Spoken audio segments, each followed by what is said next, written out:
Je vais encourager tout le monde qui est revenu de sa micro-pause de rouvrir sa caméra, question de qu'on se voit un peu malgré la distance. Puis je vais commencer tranquillement. Est-ce que Marie-Hélène, tu es prête à ce que je commence à t'introduire? Oui, tu peux me présenter avec grand plaisir, Audrey-Jeanne. Super. Donc, comme je vous disais, là, notre deuxième bloc il va être vraiment sur un peu un état de situation de comment se porte l'inclusion des enfants avec des besoins de soutien particuliers au Québec. 4 super présentations devant nous, donc d'une quinzaine de minutes chacun, suivi de 5 minutes là, à peu près de discussion-question. Je sais que ce n'est pas beaucoup de temps de discussion ou de questions, mais si vous voulez continuer dans le chat, soit à tous ou en privé, je pense que tous les présentateurs vont être ravis de continuer les discussions là, sur le clavardage. Donc, on va commencer avec la présentation de Marie-Hélène Gervais, qui est coordonnatrice de recherche à l'Université de Sherbrooke, qui va nous présenter là, les résultats d'un projet de recherche fait justement là, conjointement avec Emploi et Développement social Canada. Donc, la parole est à toi. Alors, je remercie les présentatrices qui m'ont mis tout de suite après M. Paradis. Le projet de recherche qu'on a conduit avec Audrey-Jeanne et moi était en effet financé par Emploi et Développement social Canada. Donc, ils nous ont demandé de se pencher sur les facteurs qui influençaient l'accès aux services de garde pour les enfants qui ont un besoin de soutien particulier, donc notamment d'identifier les barrières et les facilitateurs. On a fait notre projet de recherche, on s'est rendu compte dans le contexte qu'il y a une différence effectivement de 10 entre les enfants qui ont des besoins de soutien particuliers et les enfants qui ont moins de besoins, qui ont un développement plus standard. Donc, c'est un écart auquel il est important de se pencher, ce qu'on a fait. On s'est aussi rendu compte que les facilitateurs et les barrières d'accès n'étaient pas spécifiquement identifiés, qui n'étaient pas clairs, puis qu'on avait besoin de faire un peu de lumière là-dessus. Donc, en gros, le projet de recherche a été commandité pour qu'on identifie ces facteurs-là. On a fait des entrevues semi-dirigées avec des parents, des directeurs de services de garde et aussi des professionnels soutenant l'inclusion. Avec ces entrevues-là, on est allé vraiment explorer le processus d'accès aux services de garde pour les enfants, spécifiquement pour les enfants qui ont des besoins de soutien particulier, et on a été en mesure d'identifier un peu plus comment ça se passait d'une perspective multiple à plusieurs niveaux. Donc, ce qui est sorti de ça, nos résultats, c'est qu'on s'est rendu compte que le processus d'accès aux services de garde comprend plusieurs étapes.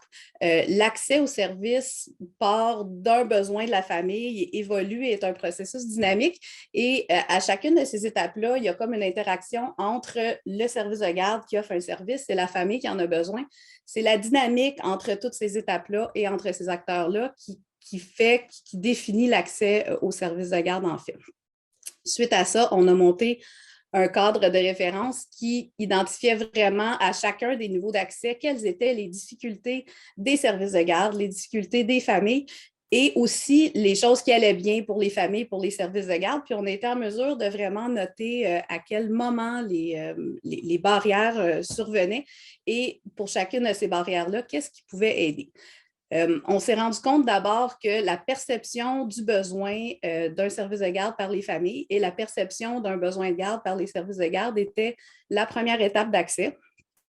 À cette étape d'accès-là, on s'est rendu compte qu'un facilitateur, c'était la place 0,5 ans. Presque tout le monde connaît la place 0,5 ans. Du côté des familles, un facilitateur était effectivement un besoin de répit à partir du moment où la famille identifiait le besoin d'avoir un service de garde pour son enfant, mais le processus était enclenché. Contrairement à justement des familles qui souhaitaient des fois garder leur enfant plus longtemps à la maison, des questions de besoin, des questions de préférence.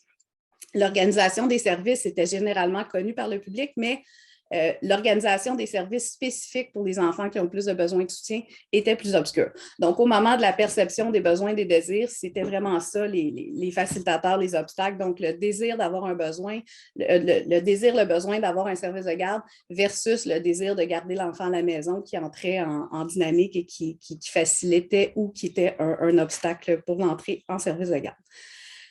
Ensuite, quand on arrivait à la recherche du service de garde, il y avait une belle dynamique entre les gens qui étaient sur le terrain. Donc, s'il y avait un intervenant pivot, ça fonctionnait vraiment bien. Alors que du côté des services de garde, on s'est rendu compte qu'un des facilitateurs, c'était vraiment quand il y avait des équipes sur place qui étaient dédiées à l'inclusion et qui s'intéressaient à ça. Souvent, c'était une question d'expérience, une question de personnalité ou une question de formation. Les obstacles à ce niveau-là étaient complémentaires dans un certain sens. Il y avait souvent une perception d'une réticence à accueillir ces enfants-là, soit par inconfort, par manque de connaissances, par manque de compétences. Et aussi, du côté des parents, ce n'était pas évident d'aller chercher des ressources pour faciliter l'accès. Là, souvent, on se faisait dire qu'il y avait des processus qui étaient plus informels, qui étaient méconnus pour obtenir une place qui était pas facile. Excusez-moi. Ensuite, une fois qu'on a identifié le besoin, identifié un bon service de garde, trouvé une place, on est en mesure d'obtenir le service, de l'atteindre. Ce qu'on s'est rendu compte à ce moment-là, c'est que les facilitateurs du côté de la famille, c'était vraiment quand il y avait un intervenant pivot et quand il y avait un diagnostic, s'il y avait quelqu'un qui aidait la famille et si les besoins de l'enfant étaient bien définis avant l'entrée, c'était plus facile pour ces familles-là d'entrer à la garderie. Alors que c'était plus difficile quand les besoins de soutien particuliers étaient moins bien définis, plus complexes, plus problématiques, donc quand ça dépassait la capacité du milieu à s'adapter. Du côté des familles, les facilitateurs étaient, quand les besoins de soutien n'étaient pas toujours identifiés, donc un enfant qui semble avoir un développement typique avait plus de chances d'entrer à la garderie qu'un enfant qui avait des besoins entre les deux. Et puis, entre les deux, je dis parce que les besoins qui étaient très, très bien identifiés, bien diagnostiqués, bien encadrés, avaient une plus grande facilité que les enfants qui avaient des besoins un peu dans la zone grise et les enfants qui n'avaient pas de besoins identifiés avaient plus de facilité encore que les enfants qui étaient dans la zone grise. Et on tombait là-dedans dans l'obtention de la place, là, dans vraiment l'identification des besoins, qu'est-ce que ça voulait dire pour la famille et le service de garde. Même chose pour l'obstacle à ce niveau-là. Là, souvent, il y avait des contextes, des choix de la famille, des familles qui ne désiraient pas envoyer leur enfant à un service de garde qui était à 1 heure de chez eux, qui étaient prêts à accepter leur enfant. Donc, il y avait souvent des facteurs qui entraient en relation à ce niveau-là pour les désirs de la famille, les désirs du service de garde, les besoins de l'enfant. Donc, au niveau de l'obtention de la place, c'est des obstacles plus à ce niveau-là qui ont été identifiés.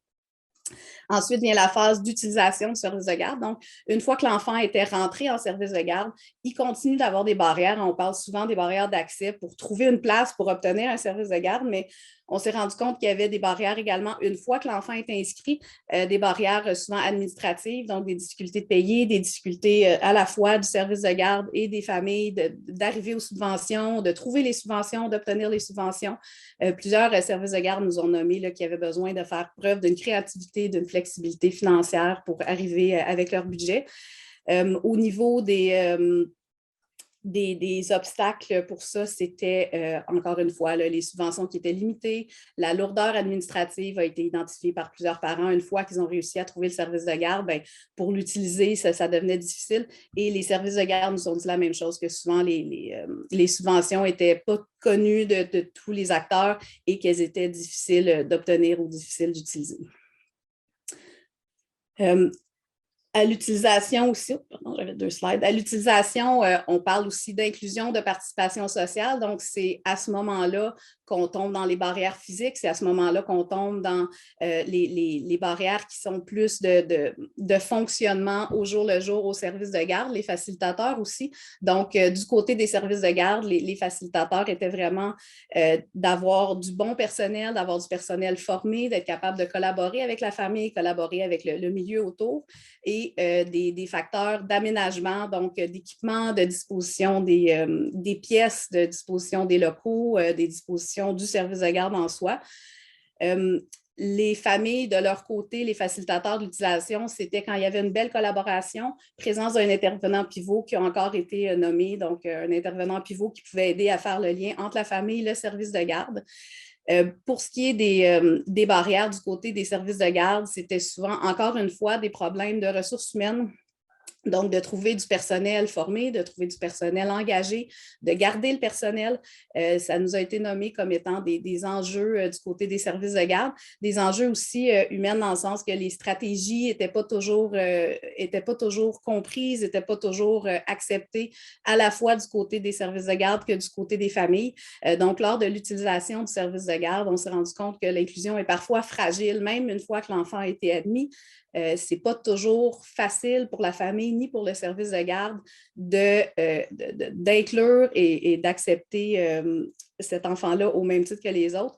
Ce qui faisait en sorte souvent que la famille se ramassait avec une lourdeur organisationnelle qu'ils ont nommée. Là, un de nos parents nous a dit que c'était comme gérer une petite PME. Donc, beaucoup de rendez-vous, beaucoup de coordination à faire, beaucoup de discussions, de documents à échanger, ce qui faisait que c'était très, très lourd pour ces parents-là. Donc, à plusieurs niveaux d'accès, il y a des problèmes qui ont été identifiés. Puis c'était quand même intéressant parce qu'on s'est rendu compte que selon les besoins de l'enfant et leur milieu de vie, les barrières n'étaient pas toujours au même endroit. Donc, vous pouvez voir les points d'exclamation, où ça bug pour certains des enfants selon leur particularité et puis selon leur contexte. J'ai passé très, très vite là, sur ces diapos-là, mais ça va être disponible en téléchargement. J'en ai mis plus que moins. Je me suis dit, si jamais il y a des gens qui veulent le ramasser pour avoir toutes les citations des parents, vous pourrez faire ça avec grand plaisir. Donc, ce qu'on s'est rendu compte, c'est que les barrières qui persistent, c'est des barrières de personnel, des barrières humaines, des barrières administratives, surtout au niveau des subventions, de l'organisation financière, et aussi des barrières physiques. Il y a beaucoup de nos milieux de garde qui ne sont pas adaptés pour certains des enfants. Puis ça demeure un problème réel à plusieurs niveaux. Donc, dans nos conclusions, on a été capable de sortir des recommandations, des pistes d'action. La première, c'était vraiment de favoriser l'inclusion de tous les enfants. Et puis ça, on parle de quelque chose de plus large, de quelque chose de collectif, de quelque chose de sociétal. On parle d'accès universel, on parle de planifier des CPE qui sont déjà adaptés pour ces enfants-là, peu importe qu'il y en ait qui soient inclus ou pas. On parle de faire des parcs qui sont adaptés, on parle de quelque chose d'un peu plus grand, mais au service de garde, au niveau des tout-petits, on a quand même un rôle à jouer qui peut être intéressant pour ouvrir les yeux, ouvrir les esprits, puis favoriser l'inclusion de tous dans tous les milieux. Une autre piste d'action qui est sortie de nos recherches, c'est que les mesures financières devraient être adaptées aux besoins de chaque enfant et aussi, je devrais dire, aux besoins des services de garde qui n'ont pas tous les mêmes réalités, qui n'ont pas tous les mêmes moyens. Donc, des mesures financières peut-être un peu plus flexibles qui ont été nommées et un peu plus transparentes dans le sens qu'il y a une façon de savoir son où, savoir comment y avoir accès, puis une facilité d'appliquer pour ces subventions-là. On s'est rendu compte aussi qu'il y avait une grande disparité entre les régions, sur quoi je vais revenir un petit peu plus tard, mais à Montréal, entre autres, et à Québec, dans les grandes villes, il y a beaucoup plus de ressources pour les enfants qui ont des difficultés, des grands besoins qu'en région. Donc, j'ai passé un peu rapidement. On parle de valeurs quand on parle de faciliter l'inclusion. Comme j'ai dit, on parle de société. Les mesures financières, c'était intéressant de noter qu'il y a plusieurs personnes qui nous ont dit que les différents paliers de gouvernement créaient des fois de la confusion. Il y a des subventions fédérales, des subventions provinciales, donc certains parents souhaitaient harmoniser tout ça.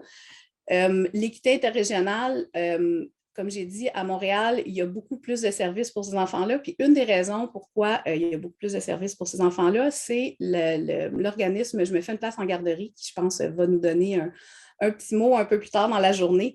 Il y a énormément de parents qu'on a interviewés et des services de garde qui nous ont dit que d'avoir les services de Je me fais une place en garderie était vraiment très, très, très aidant.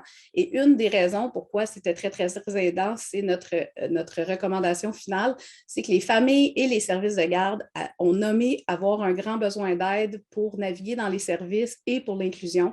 Donc, Je me fais une place en garderie est un organisme qui soutient la famille, le service de garde, qui fait le pont et qui souvent offre un intervenant pivot aux familles qui peut justement s'occuper de faire le lien, de faire le pont, de trouver des ressources, de trouver des subventions, d'accompagner les services de garde pour l'inclusion une fois que l'enfant a été admis, qui peut aider les familles à comprendre la réalité et les enjeux des services de garde, puis à s'harmoniser un petit peu plus. Donc, ça nous a été nommé très, très souvent comme étant un grand, grand, grand facilitateur. Et l'intervenant pivot aide parce qu'il connaît l'enfant, il connaît le système, connaît les ressources, donc il peut arrimer tout ça très facilement pour la famille.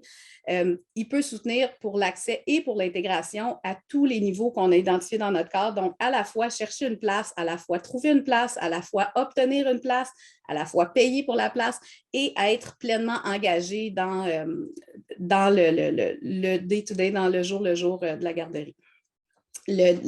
l'intervenant pivot, évidemment, peut aussi favoriser la collaboration avec le milieu de la santé, le milieu communautaire. Donc, tous les acteurs qui gravitent autour de l'enfant et de la famille peuvent bénéficier d'avoir une personne au centre du dossier qui fait le lien entre tout le monde et qui aide, dans le fond, l'intégration. Donc, on vous remercie beaucoup. Bien, merci beaucoup pour ta présentation. Puis, je pense que le lien avec la deuxième présentation va aussi être très, très intéressant. Donc, pour la deuxième présentation,